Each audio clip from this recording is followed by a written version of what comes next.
Before we dive into the video itself, a quick apology. With the unboxing that you're about to watch, somebody put the directional microphone on in the wrong direction, which means you get a lovely crisp, clear sound of the cracking of plastic as I go through the bags, etc. in the box. Not the best audio of me, so apologies for that one. Hopefully it won't ruin it too much for you. Welcome to the Dice Gods. My name is Hydra, and today we are going to take a look at the new Torchlight Brigade exclusive bundle, which has just come out for pre-order from Corvus Belli. We are lucky enough to have the full thing sat here, ready to rock and roll. So what we're going to do is do a quick unboxing of the 3 things you get in the bundle, and then we're going to have a chat about the new sectorial, which is 012 Torchlight, the units that come in here and how they fit together and what they bring to the game. Now, if you've been under a rock recently, or you are just getting into Infinity, you may have missed the fact that we're in the midst of the Infinity Torchlight launch. If you're not sure what that is, Torchlight is the new second sectorial army for the 012 faction for Infinity. Sectorial armies are a more focused play style of a faction, so whereas 012 will have loads of different units you can choose from, a sectorial within that faction will have a much smaller number of units, but you can get more of a specific type of troop, and you can do certain things like fire teams just to increase the damage output. So this is the start of 012 Torchlight. We have the actual main action pack itself, along with a reinforcement pack.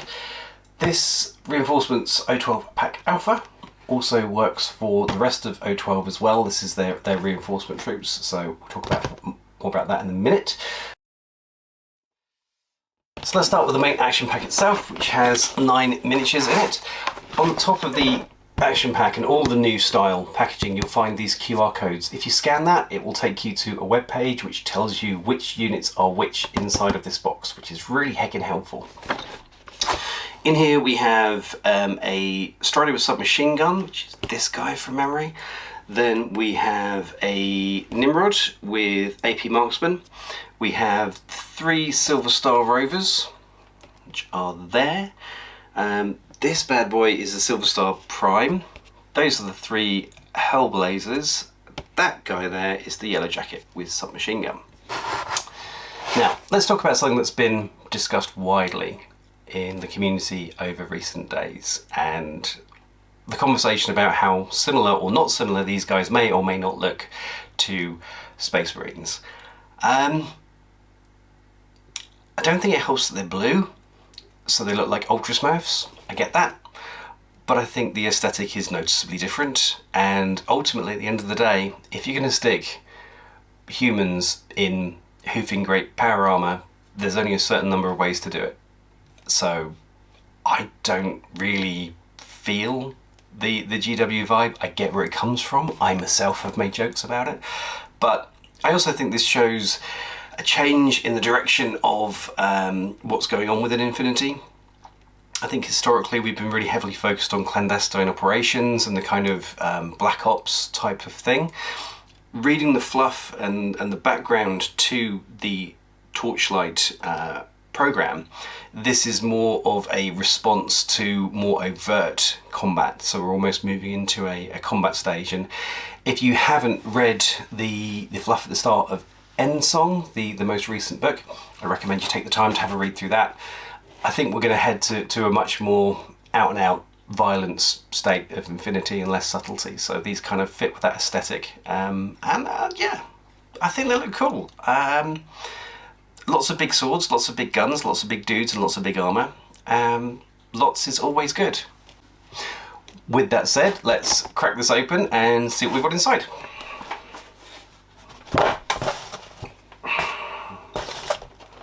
So,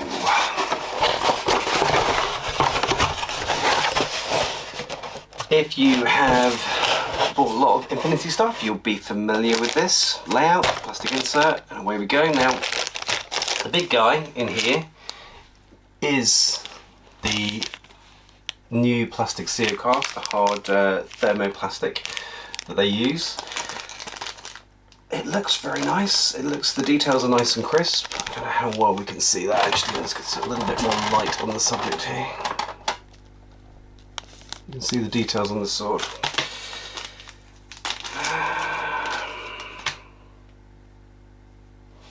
So there we go.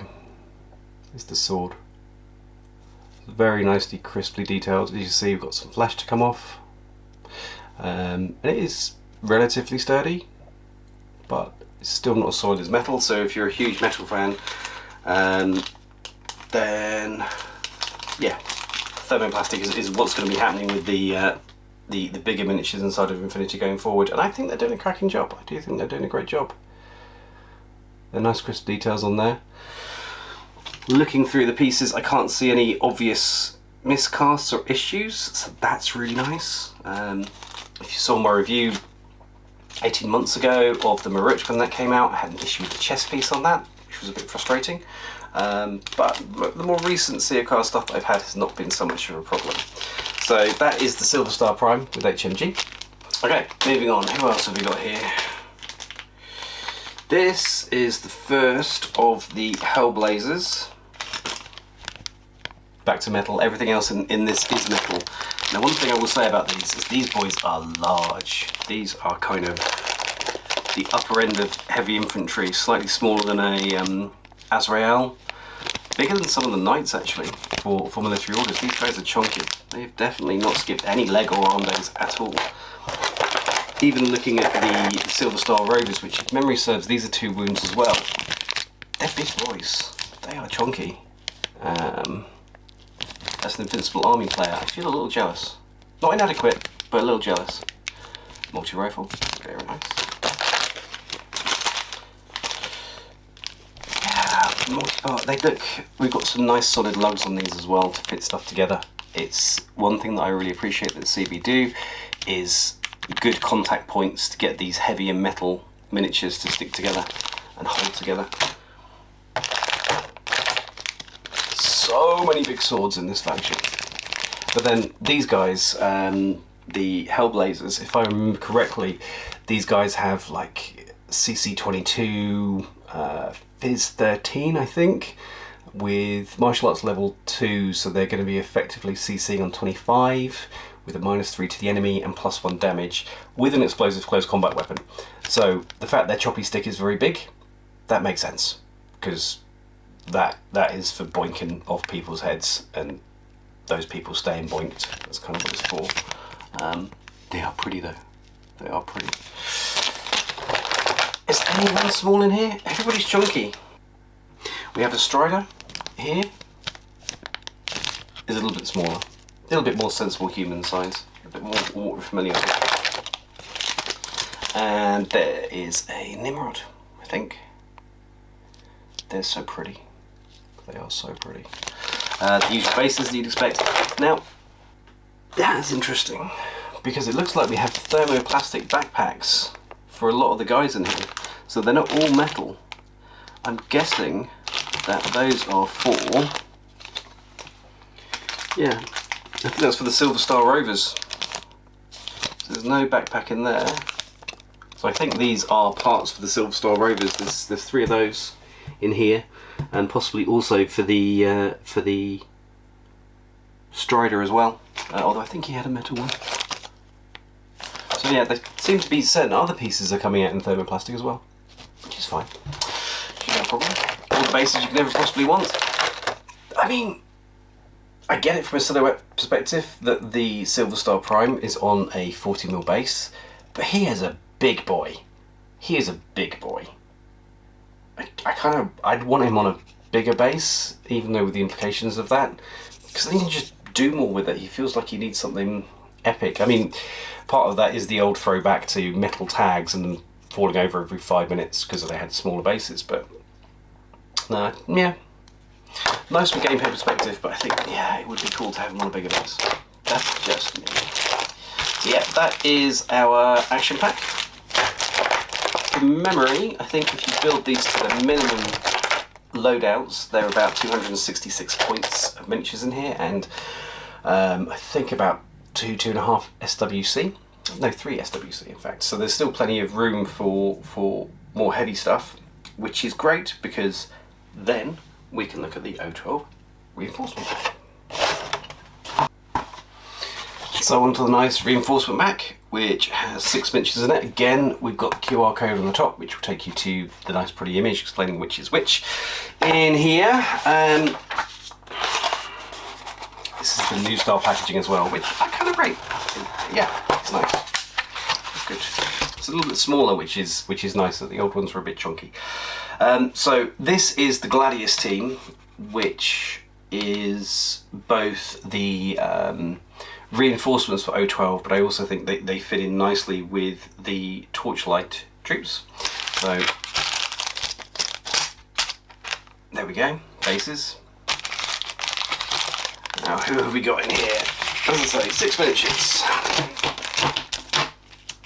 Lovely. Now we have 3 jack boots. Where are you lads? These are in lots of different bits. These are in lots and lots of different bits. That, I believe, is a jack boot with Spitfire. These are much smaller actually than the ones from the Torchlight pack, I have to say. They're much more normal size. Then we have, I think this Mohawk God is the jackboot engineer, because he's got a gizmo kit here.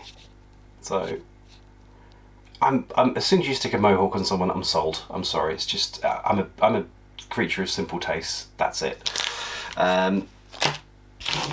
Where's our last jackboot? Oh, he is in here. So this is the jackboot Forward Observer, and he is in with the Vidok. I don't care how it's pronounced. That's how I'm pronouncing it. The Vidok, I'm guessing. Doctor, yeah, Doctor with boarding shotgun. I always like a Doctor with a boarding shotgun. It throws me back to the Traumadox of Pano and the Angel of Death that she is. If you've not had the privilege, the Traumadox for Pano is a Whip 12 Doctor who, in my experience, executes way more troops than she saves. She has a combi rifle, but I feel a boarding shotgun would be way more suitable for the original Traumadox in Pano. But anyway, Vidok Doctor, boarding shotgun. And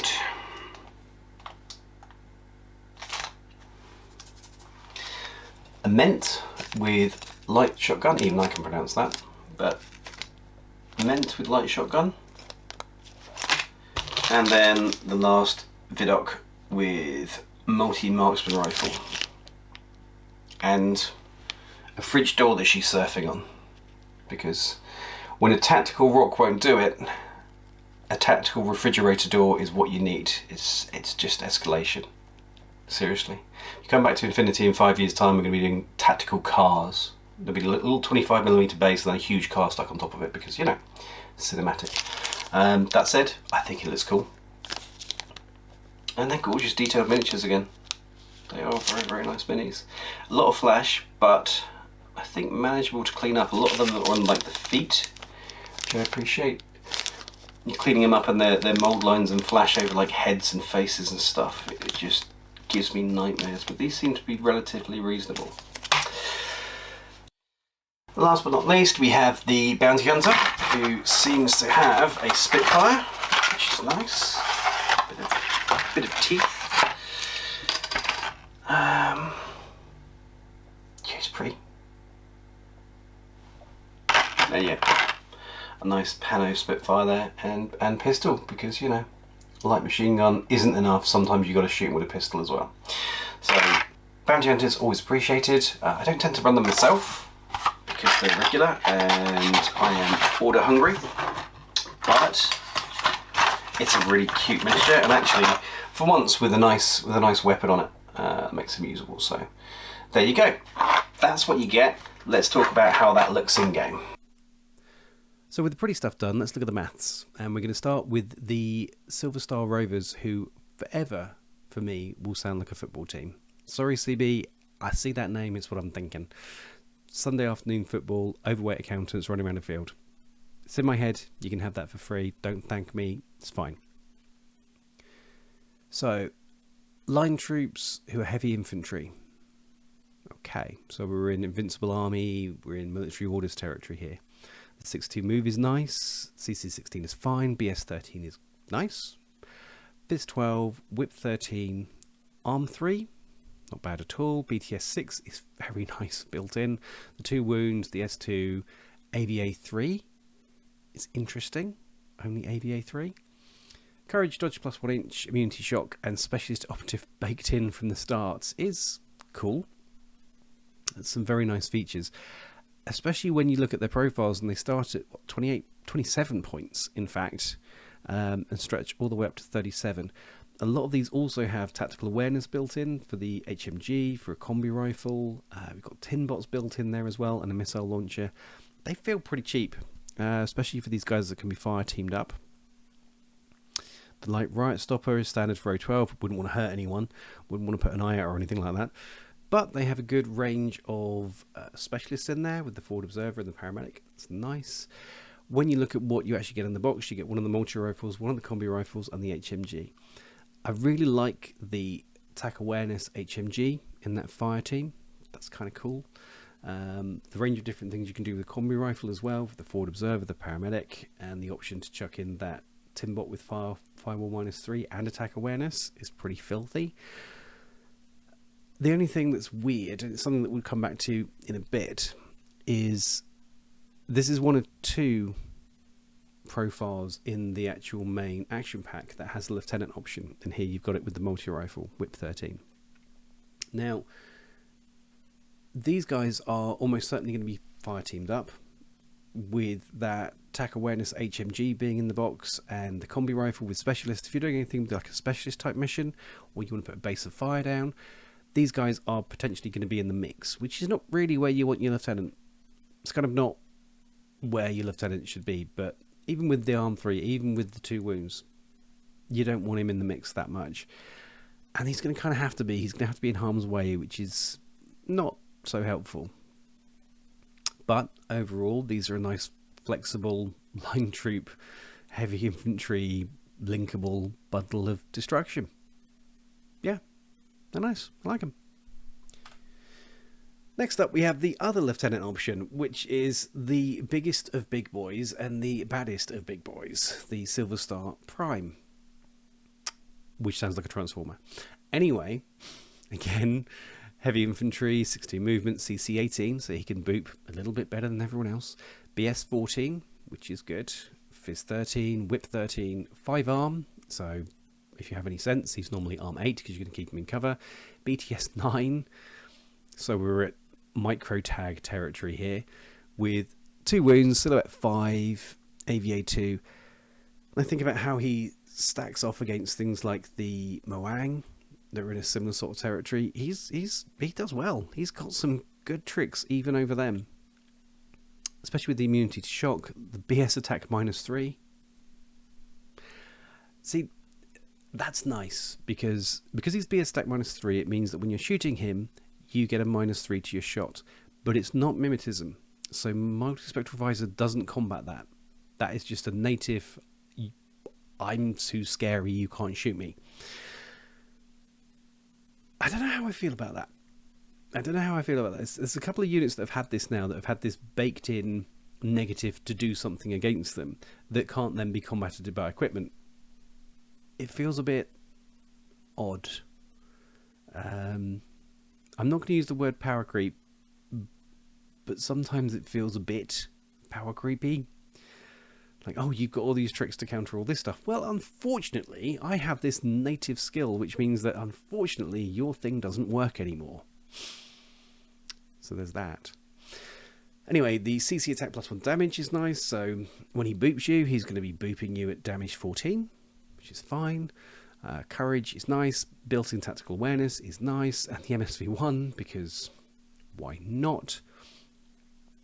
With his HMG +1 damage, so a damage 16 HMG, that's nice, especially with multispectral visor. He's going to be engaging things without BS 14 at goodly long ranges and doing a goodly number of hits, and then when he does hit, it's going to hurt. There's no two ways about that. The heavy riot stopper is nice for gluing everybody to the floor in the local vicinity, and the heavy pistol shock CCW fine. But again, this is our second and final option for Lieutenant in this action pack. And it's the biggest of big boys, who is going to be in the most shooty of shooty fights. And much as he does have 5 arm, he only has 2 wounds. So if a Panzerfaust catches you out of cover, and you get unlucky with a couple of wounds, a couple of saving rolls, sorry, he's down. And that's less than ideal. I think the more that I look at Torchlight, they're very much that all action, all violence, all the time faction. And so their structure is built that way, and their units seem to be built that way. That is get in your face and donk you in the face. Which is fine, but I think sometimes I like to have the option not to throw my lieutenant into the mix. Especially because this box doesn't contain any chain of command. Yes, the reinforcements box does. We'll cover that one in a minute. But if you're just buying the action pack, there is no chain of command here. So if you're playing N4 and you're playing against any savvy opponent, they will know who the options for Lieutenant are. And those 2 options may well end up with a bullet in their brain at the end of turn 1 and you're in trouble. So yeah, that does give me a little bit of pause on this particular box. But we persist. It is a lovely profile, and I actually think the miniature looks awesome. I love that kind of underslung weapon that he's holding. Looks totally badass. Almost sold me to start this sectorial. Almost. It was very close. Moving on, the Hellblazers. Close combat death machines. I just... big swords. Big swords for booping people in the future. Why, oh why would you possibly bother with shooting somebody when you can boop them? It's a legitimate question, and one I think that CB have answered beautifully here. You wouldn't. You're just going to boop them. So let's run through these again. So this is our 3rd heavy infantry from the box. This does feel like blue Invincible Army sometimes, but anyway.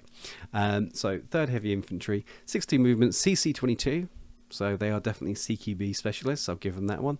BS 12 is not horrific. They don't actually have much to shoot with at any decent range, but they do have a reasonable BS. Fist 13 means that they can dodge with relative reliability. Whip 13 probably isn't going to come that much into it.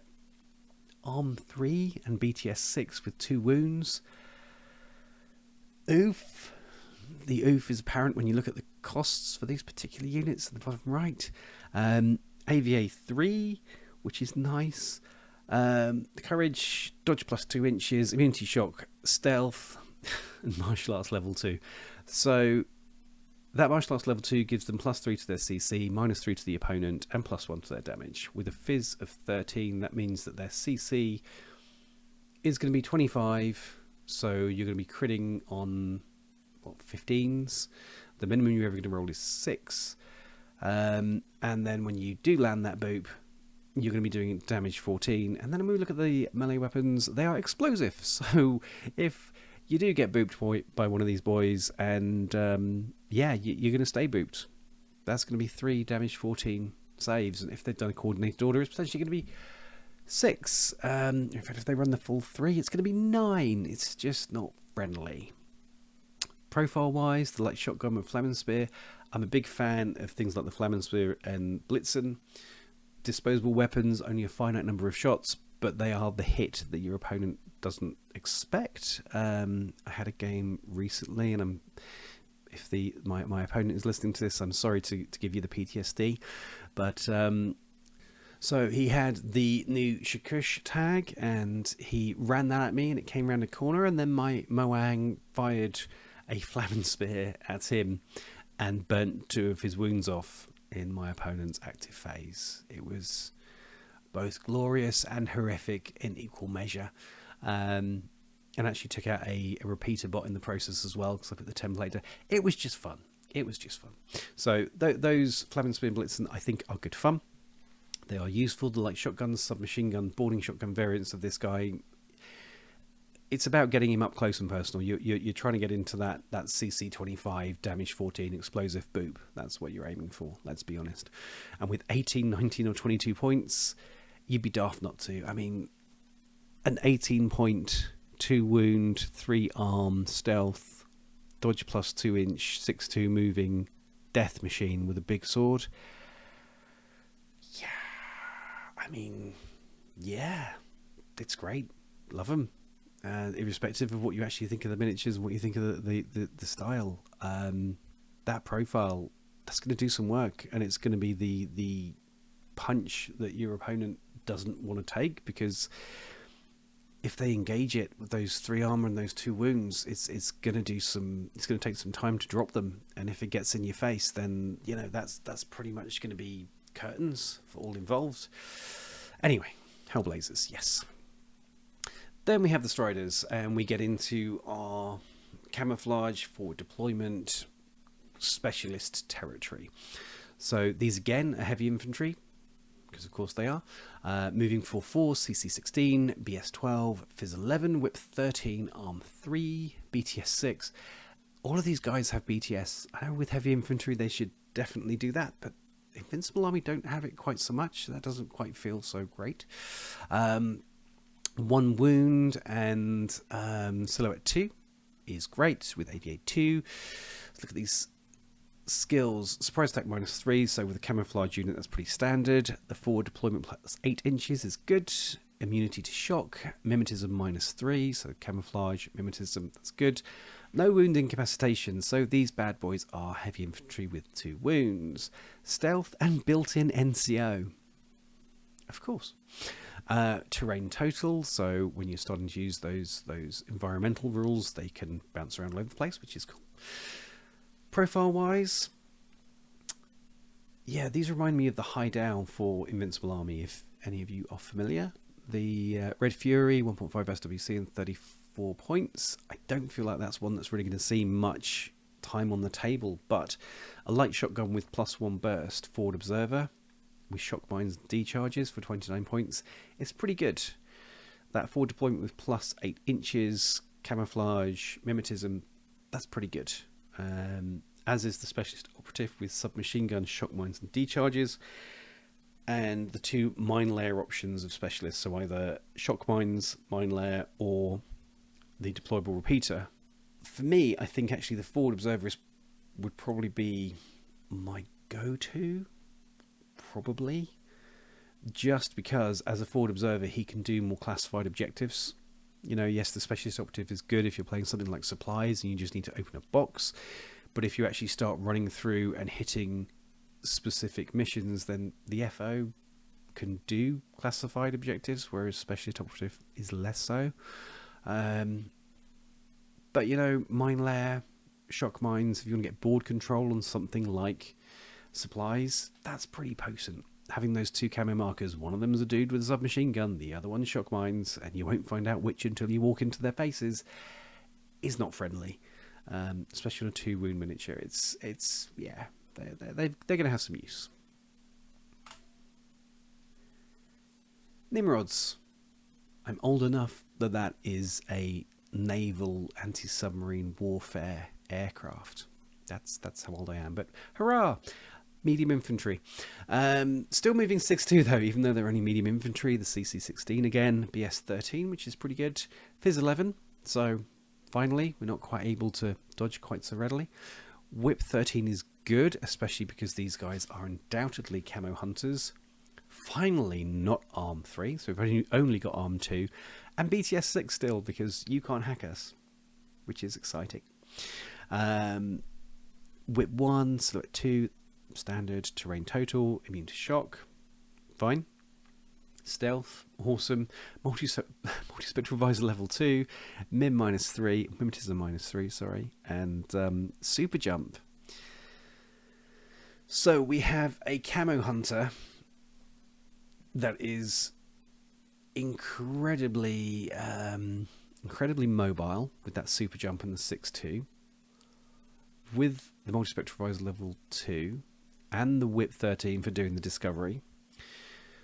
Profiles wise, you've got the FTO BS Tac Shock AP Marksman Rifle, so he can go into a fire team, the FTO, which is nice.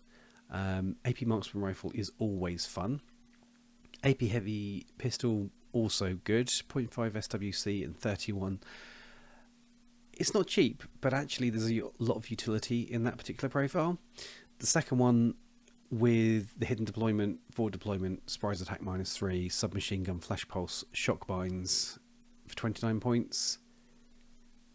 I'm not feeling that one, to be honest with you. It's fine, but for 29 points I want more than fine. And with the submachine gun being short range, the shock binds are great, but you don't have mine layers, so you can't get one out at the start. There's no specialist skills there, so you can't do any booping of booping. With a submachine gun, you've got to get up close and personal with any of those camo units that you want to hunt. And yeah, you've got arguably the flexibility and the super jump, etc. to do it, but you're going to have to get a lot closer with that than you would with the AP marksman rifle. So I think that second profile, certainly less interesting than the AP marksman rifle. And now it's death from above, and we're back to the heavy infantry, because of course we are. The Yellow Jackets transorbital team. A 4-4 move this time, and we're down to CC 15, BS 12, Fizz 12, Whip 13, Arm 3, hooray!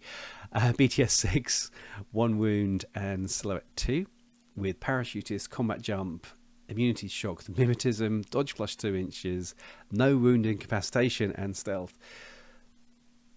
Yeah.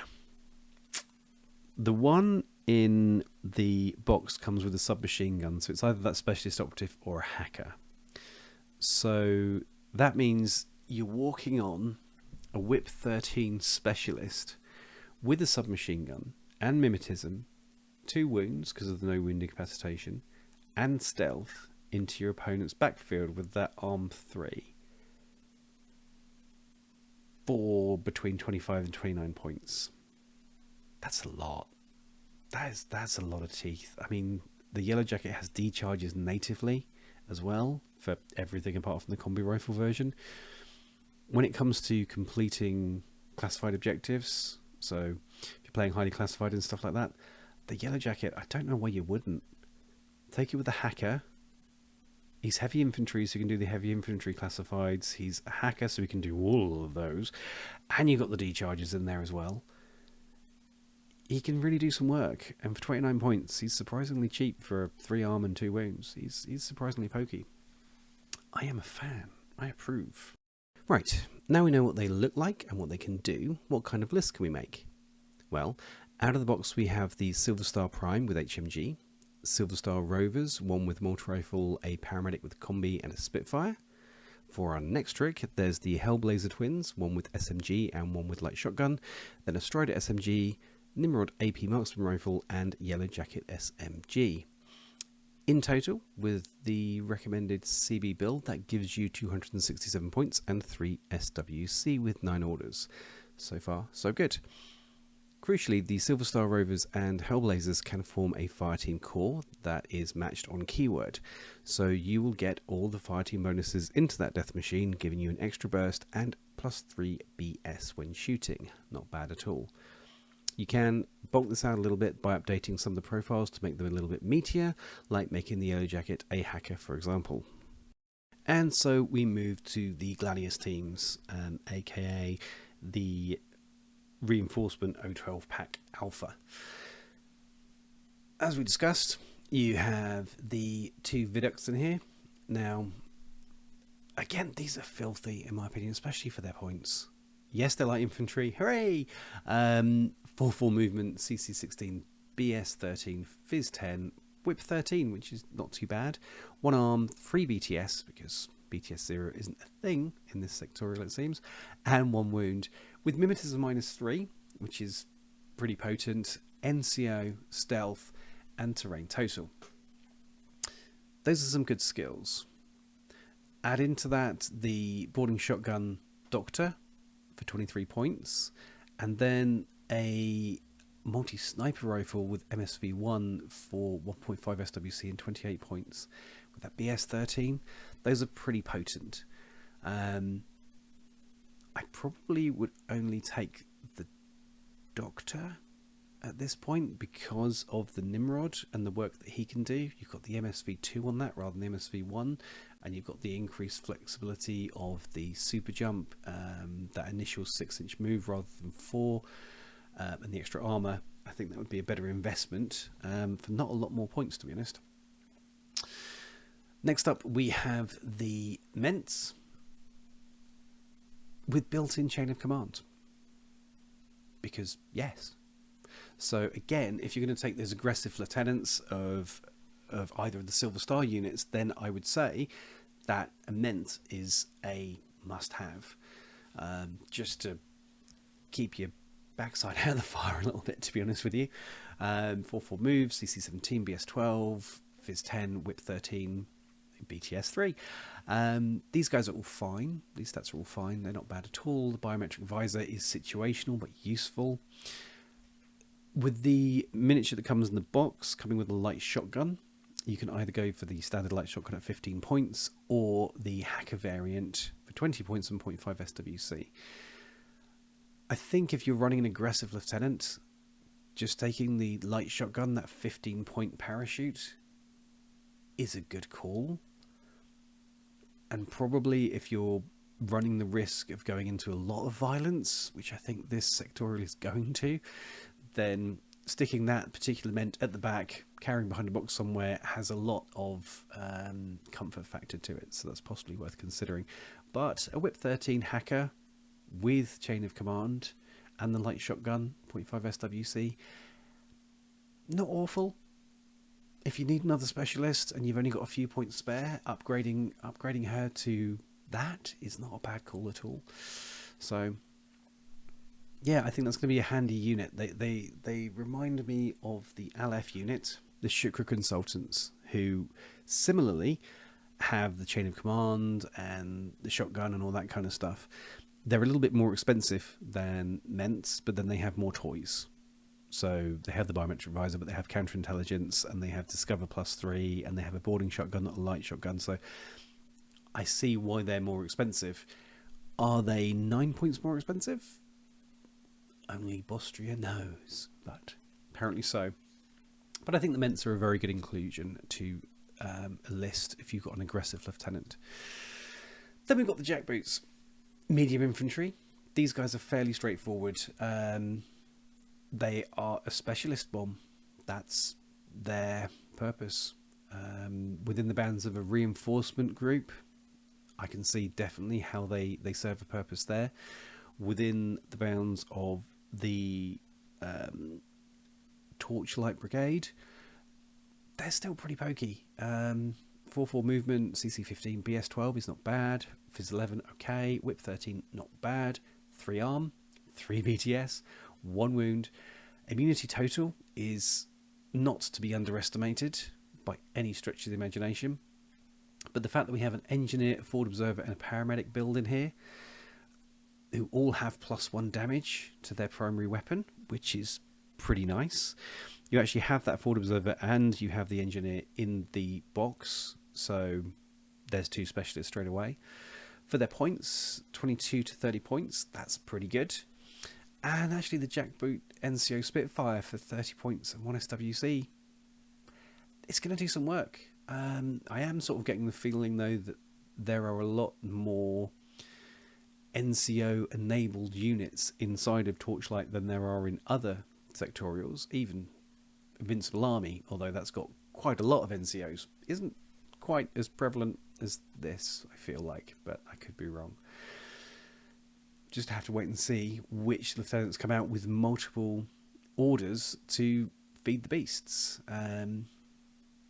But yeah, I think this particular reinforcement box added into the action pack will give you some nice options. I think there's with the doctor, the paramedic, the forward observer, and potentially another hacker with the Ment in this group. They're going to do some work and they're going to be useful inside of that action pack. I do, like I said, think the Vidocq with multi-sniper rifle is destined for a shelf. It's great and all that. Multi-sniper rifle, always great, but I think you have stronger options that work better inside of the main boxes. And if you're actually playing reinforcements, you're deploying outside of your deployment zone up to the halfway line normally. You're going to be sticking it there. You don't really want a multi-sniper rifle halfway up the board. That's not really helpful. So I don't think the Vidoc is going to be seeing a lot of table time for most. I think there are much better options. But if you disagree, do let me know in the comments below. As with all the other reinforcement boxes we've seen so far, this reinforcement set comes with more points and more units than you really need. Again, running these as CB recommends, you're looking at a jackboot with Spitfire, another as an engineer with SMG, and one as a forward observer. Then we're on to the Vidocs, one a doctor with boarding shotgun and the other a multi-sniper rifle. And finally we have the Ment with light shotgun. All in their basic format, that comes into 144 points and 2.5 SWC.